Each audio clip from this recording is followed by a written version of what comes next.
Hello and welcome to Last Week in AWS. Let's see what they have for us. AI recommendations for descriptions in Amazon Data Zone now generally available.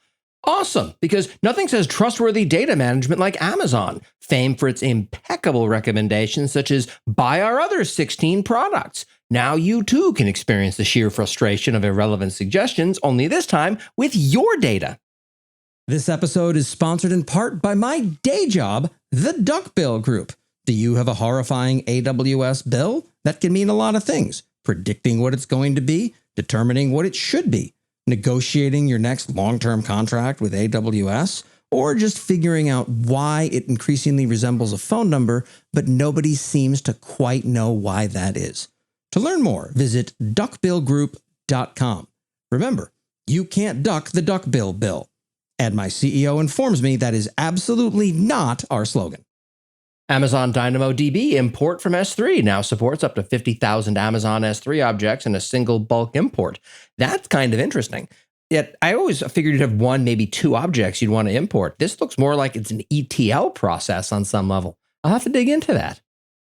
Amazon ECR announces an improved version of basic scanning in preview. So it's new and improved? Lovely. Amazon TimeSync service now supports microsecond accurate time in Virginia. This is amazing just because they have only done this historically in the Tokyo region. This has legs. It took a while for them to do it, but dare I say it, it's about time. AWS billing and cost management data exports now support AWS CloudFormation. That's something of a big deal just because I do like the data exports portion, but of course it didn't support CloudFormation at launch. Why would an AWS product do that? Someday in the fullness of time, maybe it'll support tagging too. AWS Compute Optimizer introduces memory customizability for EC2 right-sizing recommendations. This is not nothing, if I'm being direct. You can identify additional savings and performance opportunities by telling it how to process memory data.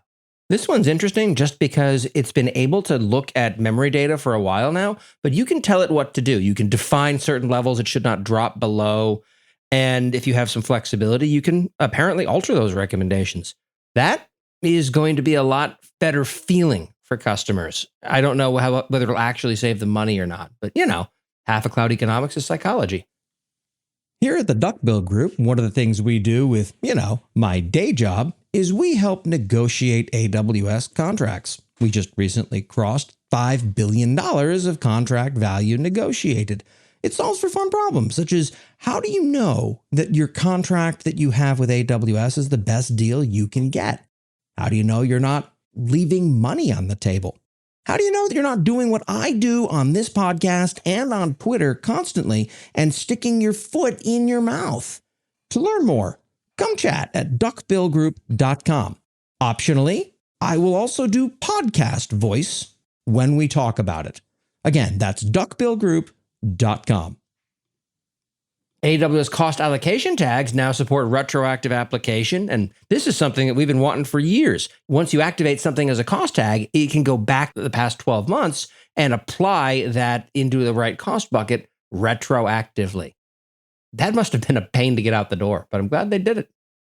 Estimating the charges for Amazon RDS extended support.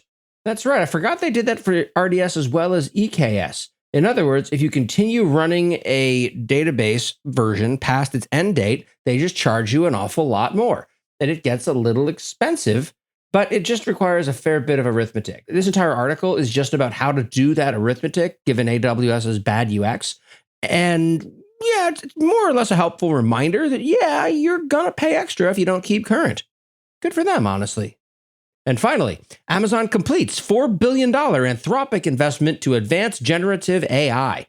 Yes, that's right. AWS and Google are competing heavily on the most important AI aspect. Who can give more money to Anthropic? Google was at $2 billion. Amazon has raised the stakes to $4 billion. I think it's back to Google now. It's their turn to start basically proving that they have the best dance partner.